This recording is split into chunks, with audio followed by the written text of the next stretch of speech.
बिस्मिल्लाहिर्रहमानिर्रहीम।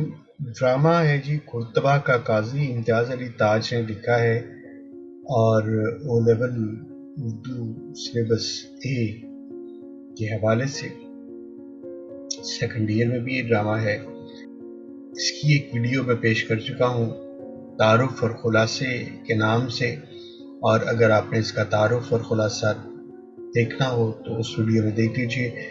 आइए जी हम इस ड्रामे का तनकीदी जायजा लेते हैं। ये ड्रामा कुर्तबा का काजी मशहूर ड्रामा निगार इम्तियाज़ अली ताज ने लिखा है। कहा जाता है कि ये ड्रामा अंग्रेज़ी ड्रामा नवीस लॉरेंस हाउसमैन के एक ड्रामे से मुतासिर होकर लिखा गया।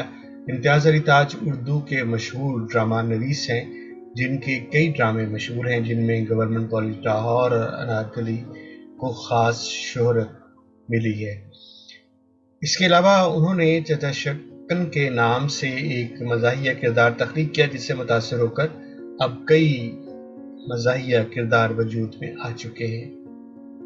हुकूमत पाकिस्तान ने उन्हें उनकी अदबी खिदमात की वजह से सितारा इम्तियाज़ से भी नवाजा। ज़ेरे मुताला ड्रामा कुर्तबा का काजी जब रेडियो पर नश्र हुआ तो उसे इतना पसंद किया गया कि ये एक से ज़्यादा बार नश्र किया गया। कुर्तबा का काजी एक यकबाबी ड्रामा है जिसकी कहानी का मरकजी नुक्ता इंसाफ है। यानी इंसाफ सबके लिए एक जैसा है और इंसाफ की नज़र में सब बराबर हैं, कोई अपना या गैर नहीं। यकबाबी का मतलब ये होता है कि एक ऐसा ड्रामा जिसमें एक मंजर पेश किया जाता है और एक मंजर के अंदर ही वो सारा ड्रामा चलता है, यानी इसमें पर्दा बार बार नहीं गिरता। कुर्तबा का काजी ड्रामे के तमाम उसलूब को समेटे हुए एक मुकम्मल सूरत, पुरशुको और बामकसद यकबाबी ड्रामा है। इसमें बुनियादी तौर पर ये मकसद या पैगाम पेश किया गया है कि इंसाफ सबके लिए बराबर है। इंसाफ बड़े या छोटे, अपने पराए या नीर गरीब में कोई फ़र्क नहीं करता। लेकिन इसी ड्रामे का ये मुकालमा इस ड्रामे में किए जाने वाले इंसाफ पर कई सवाल खड़े कर देता है।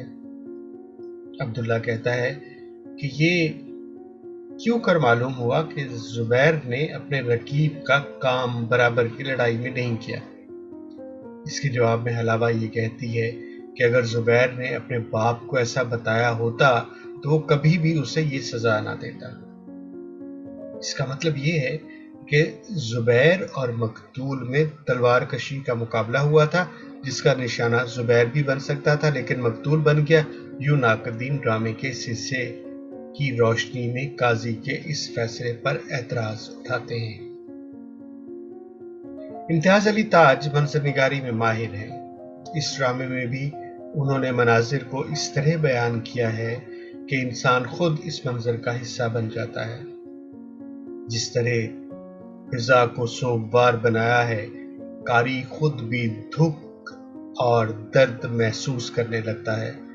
इसी तरह काजी का रवैया और सूली के हवाले से मंजर निगारी इस तरह की गई है कि कारी इस रंजो अलम को महसूस करता है।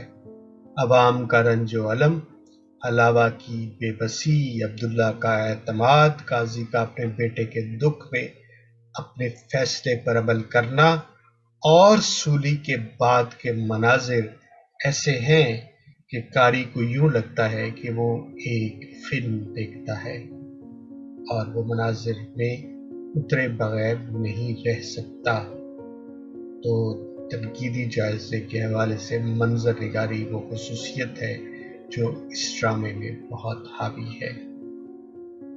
जज्बात निगारी देखते हैं कि इस अंदाज में की गई है कि हर किरदार के जज्बात उस किरदार की तमाम तर खसूसियात के साथ वाज़ेह होते हैं। काली रात तो खत्म होने को थी, शम्मे गुल करना इस अमर का इशारा था, मगर हलावा के लिए काली रात ना खत्म होने वाली थी। यहाँ ड्रामा नवीस ने हलावा के जज्बात को इस फनकारी और हुनर से पेश किया है कि कारी हलावा की बेबसी और दर्द को महसूस किए बगैर नहीं रह सकता। मुसन्निफ ने ہر کسی کے جذبات کو بھرپور اور حقیقی انداز میں پیش کیا ہے، چاہے وہ ہجوم ہو، چاہے قاضی کی عدالت ہو، چاہے عدالت کا عملہ ہو، چاہے عبداللہ یا پھر حلاوہ جس کے سہارے پورا ڈرامہ چلتے پھرتے دکھتا ہے۔ جذبات کے حوالے سے ہم خود قاضی کو کیسے بھول سکتے ہیں؟ مصنف نے بحیثیت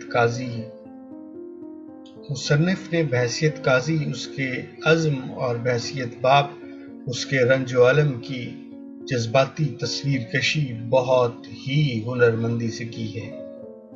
مکالمات نہ صرف ماحول کو بیان کرتے ہیں بلکہ کہانی کو آگے بڑھاتے ہوئے کرداروں کے اندر کی کیفیت کو بھی بھرپور طریقے سے بیان کرتے ہیں۔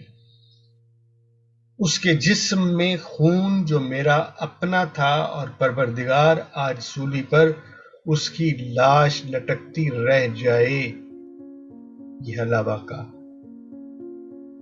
ایک مکالمہ ہے جو اس کے جذبات کو ظاہر کرتا ہے۔ اگرچہ ہر کردار کے مکالمات کہانی اور کردار کی مناسبت سے حقیقت کا روپ لیے ہوئے ہیں، لیکن حلاوہ کے مکالمات اس ڈرامے کی جان ہیں۔ اس کے مکالمات ڈرامے کا وہ تانا بانا ہے جس سے ڈرامے کا کاری ڈرامے میں اترتا ہے اور اسے اپناتا ہے۔ اس ڈرامے کی جزیات نگاری تو فقید الوصال ہے۔ قاضی کا آنا، قاضی کا عدالت کے لوگوں کو بلانا، قوسین میں لکھی عبارتیں سب کی جزیات کاری کے لیے ایک ماحول بناتی ہیں۔ اس ڈرامے کا پلاٹ بہت مضبوط ہے اور اس پر جس طرح کہانی کی عمارت استوار کی گئی ہے وہ بھی قابل تحسین ہے۔ کہانی سسروی سے نہیں بلکہ تیزی سے آگے بڑھتی ہے، مگر اس طرح کہ کہیں کمی نہیں رہتی۔ ایک چھوٹی سی کہانی کو اس طرح بننا بھی یقیناً امتیاز علی تاج کا ہی خاصہ ہے۔ اس ڈرامے میں فرض اور رشتوں میں جنگ تو وہیں سے واضح ہونا شروع ہو جاتی ہے جہاں قاضی کا سامنے آنا ہوتا ہے، لیکن اس کا عروج وہاں ہوتا ہے جہاں وہ اپنے فیصلے پر عمل کر کے واپس آتا ہے تو وہ فرض اور رشتوں کی جنگ میں رشتے ہار آیا تھا۔ اس کا سب کچھ ختم ہو گیا تھا۔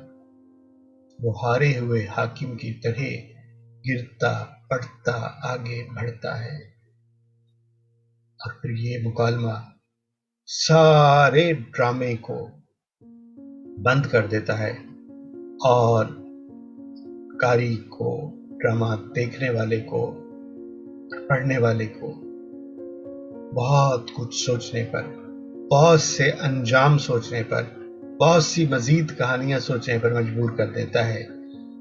کھڑکی میں سے اس کا ہاتھ نکلتا ہے اور کھڑکی کو بند کر کے اندر سے مکفل کر لیتا ہے۔ ڈرامے کی کہانی اپنے طریقے سے شروع ہوتی ہے، الجھاؤ اور کشمکش پیدا ہوتی ہے، اور پھر تجسس کے اوراق میں لپٹی نقطۂ عروج کی طرف بڑھتی ہے، اور وہیں سے اس کا اختتام شروع ہو جاتا ہے۔ گویا جب نقطۂ عروج پر پہنچتی ہے تو اس کے بعد بہت سے سوال اٹھتے ہیں، بہت سی سوچیں پیدا ہوتی ہیں، بہت سی باتیں ذہن میں آتی ہیں، بہت سی کہانیاں جنم لیتی ہیں۔ یہاں یہ سوال بھی چھوڑ دیتی ہے یہ کہانی کہ کیا اس کا نقطۂ عروج وہ تھا کہ جب زبیر کو سولی دی گئی، یا وہ کہ جب حلاوہ نے کہا کہ اب ہم اسے پھر کبھی نہ دیکھ سکیں گے، کبھی زندہ نہ دیکھ سکیں گے۔ یعنی قاضی جب کمرے میں اپنے آپ کو بند کر لیا تو حلاوہ نے پھر وہاں پہ یہ ڈھونڈا، یہ کہا اب ہم اسے زندہ نہ دیکھ سکیں گے، کہ فرض اس نے ادا کر دیا لیکن رشتوں کی جنگ ہار گیا، اور یہ رشتوں کی جنگ میں اس نے اپنی جان کی بازی بھی دے دی۔ یہ تھا جی قرطبہ کا قاضی، اس کا تنقیدی جائزہ۔ اگر آپ نے اس ویڈیو کا متن یعنی سلائیڈز حاصل کرنا ہوں تو آپ اس میں www.kavish online learning center پر دیکھ لیجئے، میں اس کا لنک ڈسکرپشن میں بھی دے دوں گا۔ اور آپ نے وقت دیا، آپ کے وقت کا شکریہ۔ مالک کائنات سے دعا ہے کہ آپ کے آنگن آپ کے پیاروں کے ساتھ اسی طرح سجے رہیں، بسے رہیں، اور آپ ہمیشہ اسی طرح چہکتے رہیں اور مہکتے رہیں۔ بندہ ناچیز کو اپنی دعاؤں میں یاد رکھیے۔ اللہ حافظ۔